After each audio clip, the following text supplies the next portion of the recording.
जगन्नाथଙ୍କର आशीर्वाद सभी उपरे थाउ। पुणी थरे आपण मानकु मोर ई चैनल भल भावन को स्वागत करुछि। समय बड़ बलवान आपण जानिथिबे यह केबे भी स्थिर रुहे नाही। आज जे राजेन्द्रासने काली से फकीर।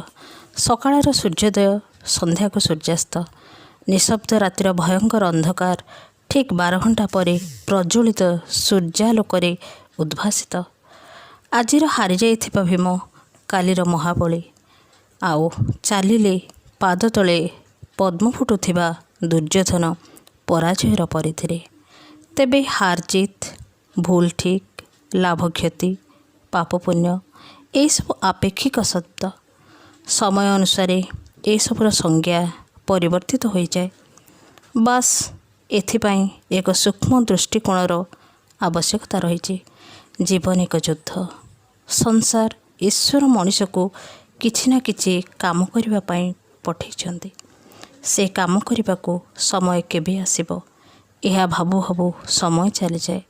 तेणु जो समय आम पाखरे अछि से समय को उपयुक्त भावे विनियोग करिबा। बेले बेले मनीषर मन हिंसा, द्वेष और अहंभावरे एभली अंध हो जाए जे से हत्या, लुंठन आदि करने को भूले नहीं। हत्या हेउ बा आत्महत्या दुईटी जाक भूल निश्चय। कारण आमे जो जीवन बंचुछे ताहा आमर नुहे।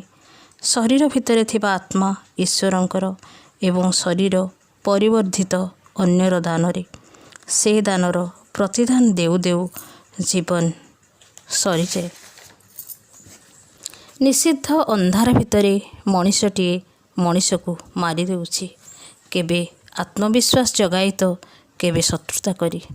किछि से बुझी पारु नाही। ताहा केही न देखिले मध्य ता निजर आत्मा ओ ता शरीर तार समस्त पापर साक्षी। ईश्वर अनवद्य सृष्टिर अंधार ही नाही। चतुर्दिगरे आलोक ही आलोक।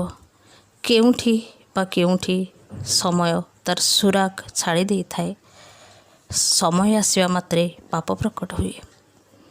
कारण गोलापर सुगंध ठारू शरीर वर्ज्यवस्तुर दुर्गंध बहुत दूर पर्यंत खेली जाए। आत्महत्या मध्य ठीक सेमिति।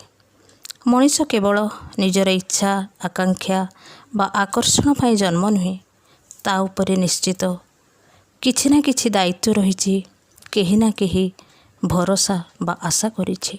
समय अपेक्षारे थाए जे आमे आम जीवन आरंभरू जो बापा माँ, माटी, भाई भौणी, सांग साथी, बंधु बांधव, आत्मीय मानक ठारू किछि ना किछि नहीं थाए। सेमानंको परिशोध करने को जीवनर शेष पर्यंत समय पाएना। तेणु काहींकि एभली पदक्षेप आमे नेबा। केवल निज पाई बंचिबा और निज पाई मरिबा। एते छोट कीटपतंग ठारे मध्य निजको आमे काहींकि निजे छोट करदेबा। तेणु सबु समय सुसमय और सबुदिन सुदिन। बास सहिबार किछि शक्ति बढ़े देबा दरकार। हुए तो ए सब दुर्दिन कटिजिव। सुंदर ए सृष्टि रे ईश्वरंकर सबुठु सुंदर मनीष प्रतिटी समय सुसमय हो।